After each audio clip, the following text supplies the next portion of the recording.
Salve fratres, welcome back into my channel. Te iterum videre Patris Allegro, Veritas Liberabit Vos. Nyeh benje poh waloni Yesus Kristus i Maria Saf Sejewitsa.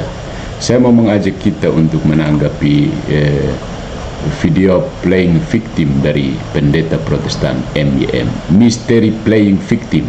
Ini adalah analisis apologetik atas narasi korban dalam retorika Protestan. Siapapun itu Protestan, siapa yang muncul bicara selalu playing victim, tanpa sadar bahwa sistem Protestantisme itu sendiri adalah serangan terhadap gereja Katolik. Ya, jadi dalam interaksi publik antara Katolik dan Protestan, satu pola retorik yang sering muncul adalah klaim sebagai pihak yang diserang. Pihak Protestan kerap menampilkan dirinya sebagai korban intoleransi, sekaligus menuntut pihak Katolik untuk menghentikan polemik demi persatuan. Fenomena ini tampak jelas dalam narasi beberapa tokoh Protestan di media sosial, seperti MYM yang baru saja bertepuk tangan terhadap videonya Peace yang memframing Patris Allegro, yang memprotes kebrutalan kritik Katolik terhadap doktrin Protestan. Oke.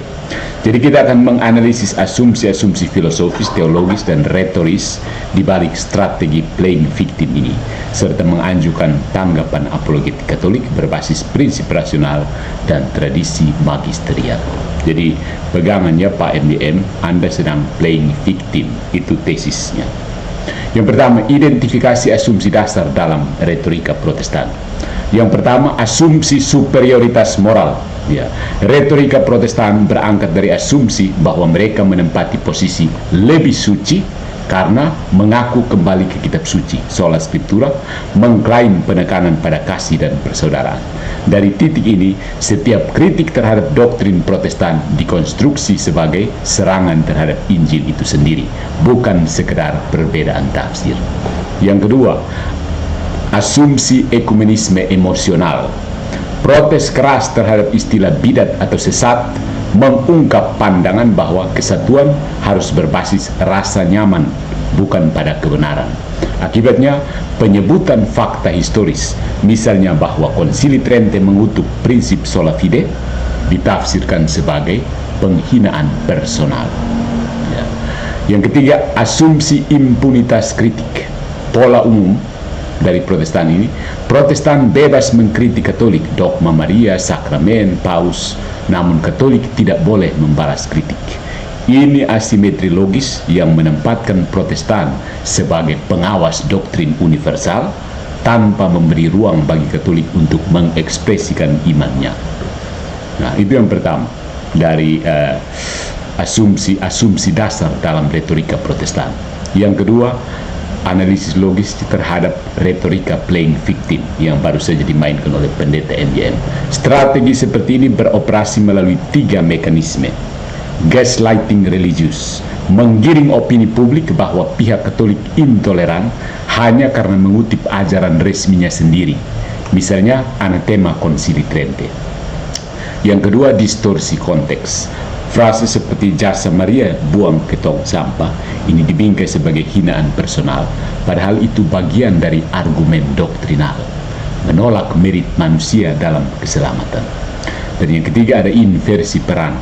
Pelaku provokasi, serangan verbal terhadap sakramen, Maria atau paus diubah menjadi korban ketika Katolik menanggapi secara teologis. Nah, tanggapan apologetik Katolik yang pertama tentang klaim kami hanya jelaskan iman kami. Dalam forum publik, setiap klaim teologis yang menyerang dogma Katolik adalah argumen polemik, bukan sekedar sharing iman. Karena itu, wajar jika pihak Katolik memberikan counter argumen. Konsili Vatikan II mendorong dialog, tetapi tidak berarti abstain dari membela kebenaran. Yang kedua, tentang label bidat. Secara historis, istilah heresis atau bidat bukan makian, melainkan kategori teologis untuk ajaran yang menyimpang dari depositum fidei. Ya. Mengutip fakta konsili bukan kebrutalan, tetapi kejujuran akademik. Menghapus terminologi demi kenyamanan berarti merelatifkan kebenaran iman. Dan yang ketiga, prinsip kebebasan simetris. Jika Protestan memiliki hak untuk mengkritisi dogma Katolik, misalnya purgatorium, paus, atau Maria, maka hak yang sama berlaku bagi Katolik untuk menilai posisi Protestan yang rusak parah itu. Menuntut Katolik diam adalah bentuk imperialisme ekumenis. Ya. Jadi, ekumenisme sejati bukan damai palsu. Ekumenisme bukanlah kompromi doktrinal atau dialog berbasis perasaan tidak tersinggung. Prinsip utamanya unity in truth, persatuan dalam kebenaran. Menghormati pihak lain tidak identik dengan menghentikan perdebatan akademis. Polemik yang berbasis argumen dan data sejarah harus dibedakan dari serangan personal. Yang berikutnya, kritik filosofis terhadap logika lemah, playing victim. Ya. Retorika ini gagal secara logis karena menganggap kritik doktrinal sama dengan kebencian personal, fallacy of emotional appeal. Menuntut asimetri, Protestan boleh menyerang, Katolik harus diam, special pleading.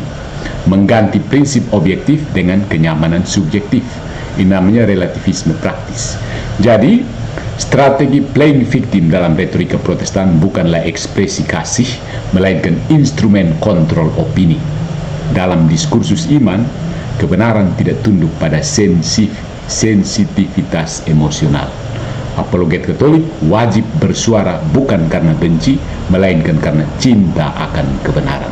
Caritas in veritate, kasih dalam kebenaran. Bandingkan Efesus bab 4 ayat 15. Jika Protestan ingin damai, damailah dalam kebenaran, bukan dalam ilusi persatuan berbasis ego. Jika mau diskusi ilmiah, berhenti pakai air mata sebagai alat debat. Ya, call to action untuk pendengar Katolik, tetap teguh membela iman dengan argumentasi rasional dan sikap santun. Jangan takut dengan label intoleran jika yang Anda lakukan adalah menjelaskan ajaran gereja. Tunjukkan kepada saya bahwa saya tidak mengajarkan ajaran gereja. Saya mengajarkan opini pribadi terhadap bidat Protestantisme. So my friends, mari kita lihat poin-poin dari Pendeta MYM. Topik utamanya, Pendeta MYM ini menanggapi video dari kanal Gerakan Peace, Pergerakan Indonesia untuk Semua, yang mengkritisi Romo Patrice Allegro karena sikapnya terhadap Protestan. Masalah inti, Romo Patrice Allegro sering menyerang Protestan dengan kata-kata keras seperti bidat, sesat, bahkan disebut lebih jahat daripada Islam radikal. Argumen utama dari Pendeta MYM itu adalah kritiknya terhadap Romo Patrice Allegro. Romo Patrice Allegro secara brutal menyerang Protestan. Isi serangan menyebut Protestan bidat, sesat, sudah dikutuk Konsili Trente, bahkan lebih berbahaya dari Islam toleran. Pendeta MYM menilai ini provokatif, tidak membawa damai, dan tidak menunjukkan kasih Kristiani. Allegro dianggap kerasukan setan karena terus-menerus menyerang Protestan siang malam. Ajakan menghentikan polemik, posisi MYM tidak ingin konflik berkepanjangan antara Katolik dan Protestan. Kalau begitu bubar sudah Protestan. Mengusulkan jalan damai. Jika Romo Allegro berhenti menyerang, pihak Protestan juga akan berhenti menanggapi. Caranya, bubarkan Protestan. Karena Protestan itu sendiri adalah serangan terhadap gereja Katolik. Jadi kalau mau berhenti menyerang, artinya berhenti jadi Protestan. Ya kan? Namanya saja Protestan. Kalau mau berhenti menyerang Katolik, itu artinya kamu berhenti jadi Protestan. Kemudian mengakui ada perbedaan doktrin, tetapi menekankan pentingnya menghormati perbedaan. Sesuatu yang berbeda dari kebenaran itu berarti salah, saudara. Tidak ada kebenaran versi A, versi B, tidak. Kemudian penjelasan tentang doktrin Protestan. Keselamatan hanya oleh iman sola fide, hanya karena kasih karunia sola gratia, hanya melalui Kristus, solus Kristus. Dan saya mengatakan itu sudah dianatema oleh Konsili Trente. Itu konsili gereja yang bukan akun YouTube Patrice Allegro. Kemudian semua jasa manusia tidak menentukan keselamatan, termasuk para rasul, orang kudus, Maria. Dan saya bilang itu sudah dianatema. Kemudian pernyataan jasa Maria buang ke tong sampah itu bukan penghinaan, tetapi kritik terhadap pemahaman bahwa keselamatan butuh jasa manusia, sudah dianatema. Menegaskan Maria tetap penting secara historis sebagai ibu Yesus, tapi selalu dipakai sebagai bahan olok-olokan kepada gereja Katolik. Jadi tidak konsisten. Argumen Pendeta MYM tidak valid. Kalau mau berhenti merasa diserang oleh gereja Katolik, berhenti jadi Protestan, karena Protestan itu sendiri adalah serangan terhadap gereja Katolik. Sistemnya, bukan orangnya. Jadi sikap terhadap Katolik menurut MYM mengaku tidak berniat menyerang Katolik. Ya, Anda tidak berniat. Sistem yang Anda imani itu adalah serangan sendiri terhadap Katolik. Kemudian menghormati Katolik dalam hal ajaran Trinitas dan Kristologi. Ya, karena kamu kopi dari Katolik. Kemudian bersedia dialog akademis tanpa saling memaki. Tidak perlu. Ya, karena toh konsili sudah menetapkan kalau kamu hanya bisa berhenti jadi Protestan atau tetap menjadi protes dan akan terus memaki gereja Katolik. Tuduhan-tuduhan kalian seperti gereja Katolik menyembah patung sampai sekarang tidak bisa kalian hilangkan, bukan? Karena itu satu-satunya cara untuk bertahan menjadi Protestan.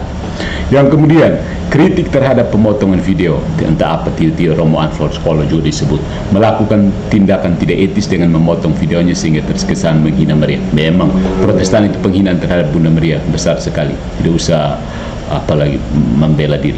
MDM menyebut hal ini sebagai kejahatan karena memicu serangan dari umat Katolik. Ya, sudah saya bilang kan, Protestan sendiri adalah serangan yang dilakukan oleh orang Katolik sendiri. Luther, Calvin, dan Zwingli. Belajar ini, semakin dalam belajar sejarah gereja, semakin berhenti menjadi Protestan. Ini fakta, ini bukan penghinaan, ini bukan hate speech. Yang kedua, respons terhadap FKUB dan Gerakan PIS mendukung seruan FKUB Kupang untuk menghentikan polemik, menganggap kritik dari Gerakan PIS sebagai tanda Romo Allegro sudah ke level negatif. Oke, ya, ingat, yang mengatakan kebenaran itu berakhir dengan apa? 12 rasul itu berakhir dengan apa? Nah, diberi tepuk tangan kah 12 rasul? Coba Pak Pendeta MYM baca kembali. Dipenggal kepalanya, ya, karena itu level negatif bagi dunia, ya. Jadi mari kita lihat lagi gagasan pokok dari MYM. Polemik Katolik Protestan tidak bermanfaat, sebaiknya dihentikan. Artinya Protestan sebaiknya berhenti sekarang. Protestan berhenti sudah. Romo Patrice Allegro disalahkan karena memicu konflik dengan serangan brutal terhadap Protestan. Saya mengajarkan ajaran Katolik. Protestan akan berhenti jika Katolik berhenti menyerang. Ya, bubarkan Protestan. Saya sudah bilang kan. Perbedaan doktrin harus disikapi dengan bijak, bukan dengan hujutan. Beda dari kebenaran artinya salah. Itu saja. Persatuan dalam hal-hal pokok iman Kristen perlu ditekankan. Persatuan dalam keutuhan kebenaran, bukan pilih-pilih. Oke, kami pilih Trinitas dan Kristologi, ya, Mariologi dan Eklesiologinya kami buang. Itu salah dan itu sudah dianatema. Sikap saling menghormati lebih baik daripada provokasi dan manipulasi media. Protestan banyak provokasi dan manipulasinya. Nonton saja Deacon Garas dan siapa? Patrice Smith. Ya. Jadi ya, ini cukup keras, tapi ingat, Protestantisme itu adalah serangan terhadap gereja Katolik. Jadi selagi kamu masih jadi Protestan, gereja Katolik akan tetap keras menegaskan bahwa bidat Protestantisme sudah dianatema. Itu saja. Ya, keras bukan? Ya, keras.